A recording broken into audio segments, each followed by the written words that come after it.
mga guys, welcome back to my channel, Just Automotive mga guys. 2.2 engine Ford Ranger issue low power. Bakit kaya naging low power? Ito yung mga guys, yung hose nya putok, at saka sabay na rin natin ilinis yung intake manifold. Ito mga guys,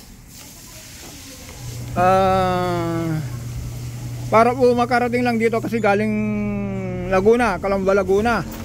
Sabi niya bago kahapon, sabi niya, Jess, nag-check engine sa sakyan ko tapos walang power, tapos parang singaw. Sabi ko, sir, i-check mo yung hose mo. Issue ng ano po niya, ng Ford Ranger 3.2, 2.0. Kahit isama na lang natin yung ano, yung MB350, 4N15, 4N, yun yung mga ano, yung mga merong intercooler. Kasi mga guys, yung mga high ace kasi na wala pang intercooler, bihira sa ganitong problema. Kung naglo-low power po yun, ano lang po yun, fuel filter, EGR po, hindi ka ano. Ang ano po, ang nagiging issue lang po sa mga EGR na low power, Montero, ito, Ford Ranger, yung ano, yung Mitsubishi kasi Toyota, at saka yun yung Toyota, matibay po sa EGR po yun. Ang ginagawa lang natin doon sa ano, sa Toyota, kadalasan lang po preventive maintenance lang po yun, yung ano, yung sa fuel filter, air cleaner. Ito po, kailangan natin maglinis ng intake manifold kasi po, tignan nyo po kung sa carbon po sobrang dumi.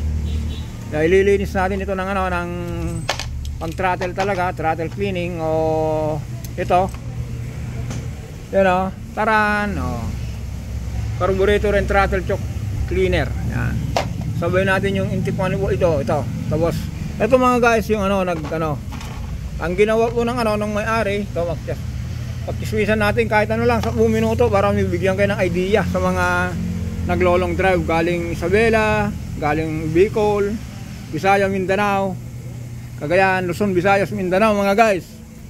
Kung naka-encounter po kayo sa mga sasakyan nyo po na low power, nag-check engine, first of all, andito naman tayo ano lang mga guys, i-check nyo yung hose nyo. Unang-una po mga guys, kung ganyan ang low power, may lumabas na check engine, tapos kung Ford Ranger, may lalabas na bilog na parang ano, tansan, ano po yun, kasama po yun.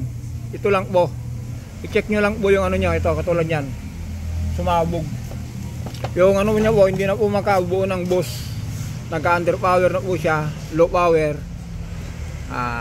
I-check nyo po, tapos yun nga po, sabi ko nga po sa inyo, magdala kayo ng ano, ng duct tape, pang ano, pang first aid, pang samantala. Kasi mga guys, kung meron kayong ganito, kinalian nyo po nyan, kahit pa paano po, hindi po kayo gumagawang sa kalsada. Baka po mamaya, kaalis nyo lang, pagbirit nyo, dahil hindi kayo kaano bumibirit, pero nung umalis na po kayo, nasarapan kayo sa biyahe, biglang nag low power, parang may pumutok, ito na po yon. Ngayon, kung meron po kayong duct tape, o kaya yung packing tape, pang first aid po mga guys, makarating lang po kayo sa inyong paruroonan, talian nyo na lang. Talian nyo po siya, para po yung ano, yung hangin hindi po singaw. Kung meron man po kayong rubber, mas maganda mga guys, talian nyo muna ng ano, ng, kasi po, ano po yan nag-expand, lumolobo. Habang pinipiga yung gas, ito po lumolobo. Ito hindi niya nakayanan. Yan. Ngayon mga guys, kung meron ulitin ko, kung meron kayong goma o packing tape, yan, packing tape, halimbawa, ito po yung ano, yung basag. Ito yung ano, hanggang dito. Kahit isang dangkal, packing tape nyo po yan. Hanggat hindi lumalabas yung ano, yung hangin, makakaano kayo, makakaalis po kayo sa, o kaya kahit pa paano po, makakahataw po kayo. Ganun lang po. Sabi ko nga po, hanggang 10 minuto lang tayo rito na magdaldalan para yung mga baguhan na driver, yung mga merong sasakyan ngayon na ganitong problema, alam nyo po yung pang first aid nyo. Kung sakit sa ulo, magdala kayo ng paracetamol. Ganito rin po ito. Magdala kayo ng mga ganyan. Pero, pinakamaganda sa lahat mga guys, Kung ang sasakyan nyo po, umabot na po kayo ng ano, ng 70, 80. O kaya, sabi ko nga po, sa experience natin, kasi yung ano kasi, yung 40-60, napakaagaw po yun. Kung inalagaan nyo yung air cleaner nyo. Pero depende mga guys, kung paano kayo nag-change oil. Baka na po yung interval change oil nyo, hindi ka nag-change oil, yung mineral oil na 5,000 ginagawa nyo 10,000, ganito mangyayari. Pero kung sumunod po kayo sa preventive maintenance, regular change oil, malabo po magkaganito. Kasi po ito, nakaipunan lang kasi ang tinakbo po nito 113,350. Yan po ang tinakbo po nito.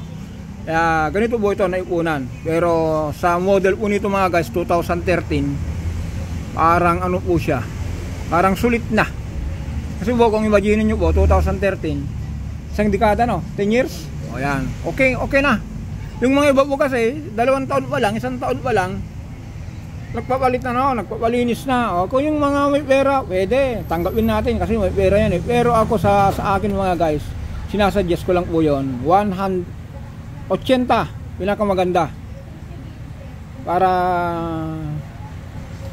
Pero ulitin natin, depende po kung paano nyo po inalagaan yung sakyan nyo. Kung na-maintain nyo po ng prevented yung change oil, na-maintain nyo po yung every 5,000 o kaya before 5,000, tapos yung air cleaner nyo, every change oil, nagpapalit po kayo, pwede po, 80,000 pwede na kayo magpalit. Kaya yan, ito po yung chismisan natin itong araw na to, araw ng Huwebes. Bukas naman, araw ng Biyernes, ang gagawin natin, ibaba natin yung EGR nya, ilinis natin para lahat solve. Antayin natin yung host nito kasi bumili yung may-ari bumili. Tapos after and before dito tayo, before tayo ngayon, bukas after na kung umaandar na. Kaya ulitin natin mga guys, for reminder, kung gusto nyo po na maka-survive sa kalsada, kung ganito nangyari sa inyo, yan, magdala kayo ng duct tape, talian nyo po ito. Yan, yung kalimbawa ito, yung pumutok, yan, biyak na yan, pumutok na yan, nakarating dito, galing Calamba, Laguna. Binigyan ko na lang instruction si sir, yan, naintindihan niya naman, kaya nakarating dito, from Antipolo to Calamba, lagyan na lang natin 80 km o anong palagay mo sa Calamba? May 100? Wala. Wala. Ayan, ganun lang po mga guys, yung mga naglolong drive, Luzon, Visayas, Mindanao, pinakamaganda po, ayan, wag na lang po ng tip, advice, magdala po kayo ng packing tape o kaya yung duct tape pang samantala, pang